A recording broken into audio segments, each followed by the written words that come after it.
All right, guys, welcome back. Today we're going to do X-Men Children of the Atom, book 3 from Marvel Comics, made by Joe Casey and Steve Root.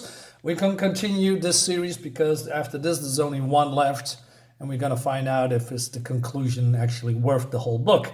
Um, anyway, so we are here. I believe this is around 1960 still, and we have the family of the Drakes. Bobby Drake. Iceman. And this is the time that he's basically more manifesting his powers. So his parents comes in all worried, what's going on, and he is freezing. And so his dad wants to help him, but then he's getting, I don't know, frostbite or something. So Bobby is afraid that he's gonna die, and he wished that why is something happening to them? And parents are in distress here. Really cool. Anyway, so we go to the supremacist, right? And this one, we see him through the whole book. He's merely a puppet in this whole scheme, and he's being introduced to none other than Metzger. So Metzger is basically the evil guy, I think, in this book, and he's basically brainwashing this kid, about propaganda, and there's mutants around them, and they need to exterminate the mutants and all that stuff, right? So he's the typical bad-looking villain. He reminds me of Bruce Banner's dad, because Bruce Banner's dad actually looks a little bit like him, right? So basically, Metzger wants to. He's basically enthralled with this guy. I still think he's the hate monger, but I could be wrong, right? But it would be cool if it was hate monger. But maybe he's just a guy that uses his power to spread propaganda about, mutants, and also mutants that are popular and rich, like Warren Worthington, right? And so yeah, he's gonna stir the pot right? And then we go to this agent who is an ally of Xavier. So he's talking into his recorder. He says, "I'm meeting with Charles Xavier. I set him up here as a guidance counselor, complete with a false ID, but you knew that. Xavier is a curious sort, Bill, committed to his cause, but distant at the same time. One thing's for sure, he seems quite adept at manipulating a situation to suit his ends. And it's entirely possible he's manipulating me as well. Guess we'll see." So he knocks on the door, but Xavier already knows that it's the agent, Agent Duncan. So he comes in, and Xavier asks about Jack Winters. Now, who's Jack Winters? Jack Winters is the guy that, quote unquote, adopted Scott Summers, and there's a suspect that he's doing some robbers and breaking and entering, attempted murder, all that stuff, and Xavier found out that Scott Summers is being manipulated by him doing criminal stuff. So this agent asks some questions about that. So Xavier says, "Well, it's obvious what's going on here. This crook is exploiting Squad. No doubt he uses his abilities to further his own illegal schemes. What are his abilities? Optic energy beams, I suspect. I haven't seen them in action. Sounds like a dangerous power for a kid." But before he can finish that, Xavier, he's younger here. He's very he's exploding a little bit here, right? "What are you saying? That's the FBI's point of view? The kid's dangerous, a threat? Let's get rid of him for once and for all? General paranoia at its finest. You disappoint me, Fred." But then the agent is standing up for himself. He says, "Hey, listen here, you better back off. What do you think I'm doing here? I'm risking my career. That's what. Learn to tell the difference between sympathy and paranoia, will you?" Yeah, I like that, that Xavier is getting a taste of his own medicine. Although I know his heart is in the right place, but still, right? So Duncan has tried to figure it out, how to get this guy, right? But Xavier says, "I'm going to deal with Winters, but I need to do it alone. Trust me, you don't want to get involved, right? Then meanwhile, on Charlie Ross's, I don't know, I want to say podcast, but that's not we don't have that in this time period, so this is on this television, right? So we none other have anti-mutant militia leader and fierce advocate of Homo sapiens right in New America, Mr. Metzger, William Metzger. So, and of course he's talking about the mutant threat, spreading the word and getting people all riled up, and he's figuring out that this, even among the rich, there is playboy mutants, and he says, well, he's being protected and all that stuff. So basically media does what media does, spreading fear and unrest and division, like we are doing now in modern times. So yeah, then this is happening, right? So this guy is getting robbed, and Warren is here, and he's worried about his image and also his well-being.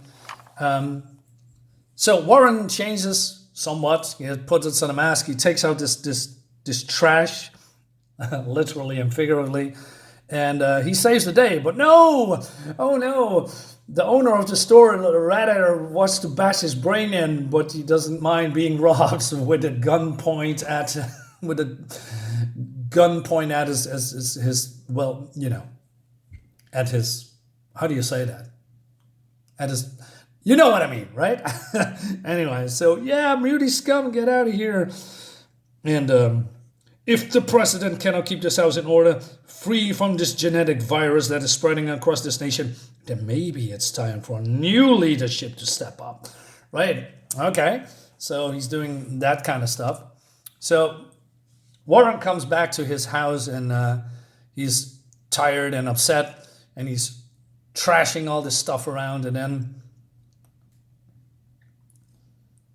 who do you think you are? Whoa! Who are you? How do you get in here? I'll answer my own question. You are Homo superior by birth, a mutant, and you shall inherit the earth.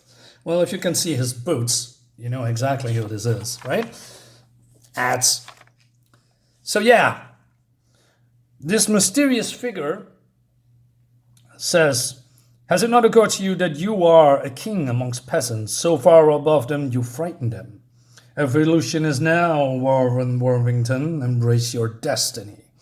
So Warren says, how do you know where I am? So basically it's all in the media, right?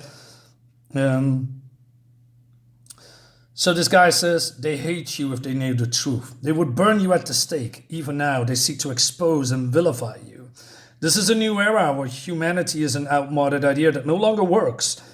They need to be shown who has the real power in this fractured world. Who do you think destroyed your robot pursuer over Manhattan? It was not a coincidence that saved your life. It was me. That is my power. Right? So this guy says, I would save it again. You must known you would have been sought out. There are others who share your ambition. Your methods are merely misguided. As the next evolutionary step is your birthright to master those who are lower than you. Homo sapiens are the beast in the field, to be ruled, conquered, or crushed into extinction. But then, basically he wants to join Warren to join him, but Warren freaks out and he flies away, right? And saying also that he needs to choose sides. Okay. Meanwhile, in the last issue, we see this guy who was once that, he was hunting with his buddies, these muties, right? These weirdos. But then he turned into some kind of a freak himself, so he's running away. And all these bums says, hey, why don't you come here, man? It's a little bit warm in here. He said, are you hiding from the cops? I don't blame you one bit. So he says, hey, you guys live here? Are you homeless? Ain't you? The way you're looking and smelling. But hey, no worries. We don't judge no one over here. Enjoy the fire, man. Take your coat. And I said, no, don't. And it rips him off, and he looks at him. He screams. Oh no, he looks like the Toxic Avenger from those trauma movies. It's one of them muties. They're all over. Only way to deal with these freaks. I've seen it on TV.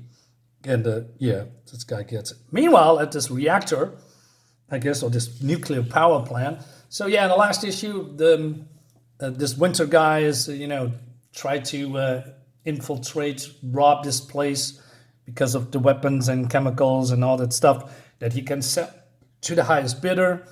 And then, oh no, some kind of a rent-a-cop comes here and he says, hey, hold it, you two. And he says, hey, kiddo, waste this rent-a-cop. Jack, I can't. Excuse me? Can what? You're going to hold out on me? When I say jump, you jump. And then he's getting clubbed from behind by the other criminal asset, I guess. And what's the matter with you, boy? You're going to freeze upon me now? I don't think so. So yeah, this Jack Winter is really aggressive, and I don't know, this guy's smoking, and well, he's strangling Scott Summers. I knock your teeth out of your back, your head, you freak. And then we see Xavier here. Or maybe this guy. Little weasel, how to break your arm on general principle. And come on, boy, I think now the time for a little lesson. I want you to blast this guard till he's a grease spot on the floor. No, I won't do it. Oh, yes, you will do it, boy. You ain't talking back at me. You're going to earn your keep right now. And then Xavier comes in and he says, that's right, and that's enough. Who's you, Coodball? I'm the retribution you avoided your entire miserable life. Is that a fact? Too bad you're already in a wheelchair. I would have enjoyed busting your kneecaps, but you got other bones, so... So Xavier says, hey, release the boy. The other one wants to shoot him, but then he's getting knocked out by a, I don't know, psionic blast, I guess. And he says, now it's your turn, Winters, right? How about now? Are you beginning to understand? Who is crippled now? So Xavier wants to talk to Scott, but Scott is afraid, running away. And then he has this cool maze-looking... reminds me a lot of, Kirby stuff, right? With all these computers and equipment. So, but then Xavier wants to contact him telepathically, but he knows he's freaking out way more. But then Winters got him first, and he says, where are you going, freak? You think I'm done with you, Scotty? Your friend's gone, and I ain't even started yet. You're making me question why I kept you around this long. I doubt there's a jury who convict me if I just exterminate you, right? Seems to be in vogue.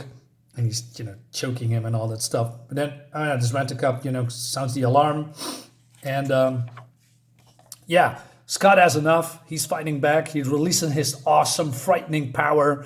And it looks cool with this lighting effect and this especially this looks really cool. So he says, that's right. How does it feel, Jack? How does it feel to be the one getting kicked around?